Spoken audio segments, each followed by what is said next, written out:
उद्या दिनांक 20 नोव्हेंबर रोजी विधानसभा निवडणुकीचं मतदान होत आहे। त्यासाठी रत्नागिरी जिल्हा पोलीस दलाने बंदोबस्ताची पूर्ण आखणी केली आहे। या संपूर्ण बंदोबस्तासाठी आमच्या जिल्हाभरामध्ये एकूण 2404 पोलीस कर्मचाऱ्यांची नियुक्ती केलेली आहे। त्यांच्या मदतीला 1600 होमगार्ड जे काही बाहेरील जिल्ह्यातून सुद्धा आलेले आहेत, 6 कंपन्या ज्याच्यामध्ये 4 केंद्रीय राखीव पोलीस दलाचे तुकडे आहेत आणि 2 राज्य राखीव पोलीस दलाचे तुकडे आहेत। या सर्व बंदोबस्ताची निगराणी करण्यासाठी एकूण 123 पोलीस अधिकारी सुद्धा कार्यरत असणार आहेत। आता सायलेंट पिरियड सुरू झाल्यानंतर पोलिसांनी विविध भागामध्ये गस्त वाढवलेली आहे।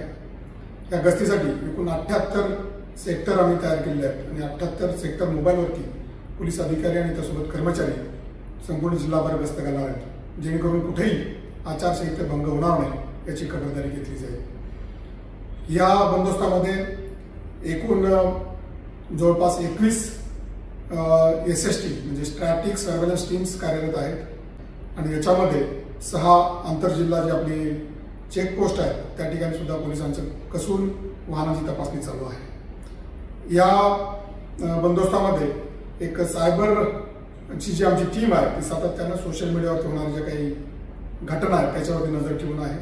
त्याच्यामध्ये ज्या काही आक्षेपार्ह पोस्ट आहेत, व्हिडिओज आहेत, चित्र आहेत याच्यावरती लक्ष देऊन त्याची कारवाई करण्यासंदर्भात सुद्धा सातत्यानं केली जात आहे।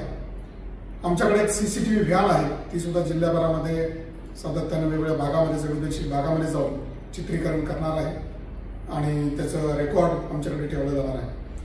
रत्नागिरी जिल्हा पोलीस दलाकडे 2 मोठ्या कॅपॅसिटीचे 2 ड्रोन आहेत आणि ते ड्रोन आम्ही जमावावरती नियंत्रण ठेवणं, गर्दीवरती नियंत्रण ठेवणं, कुठं काही जर कायदा आणि सुव्यवस्थेचा प्रश्न निर्माण होत असेल त्या ठिकाणी ड्रोनच्या माध्यमातून चित्रीकरण करण्याचं सुद्धा धोरण ठेवलेलं आहे। मला या माध्यमातून आपल्या सर्वांना आवाहन करायचं आहे की त्यांनी आपला मतदानाचा हक्क अत्यंत निर्भयपणे निभावावा आणि लोकशाहीच्या या उत्सवामध्ये सहभागी व्हावं। धन्यवाद।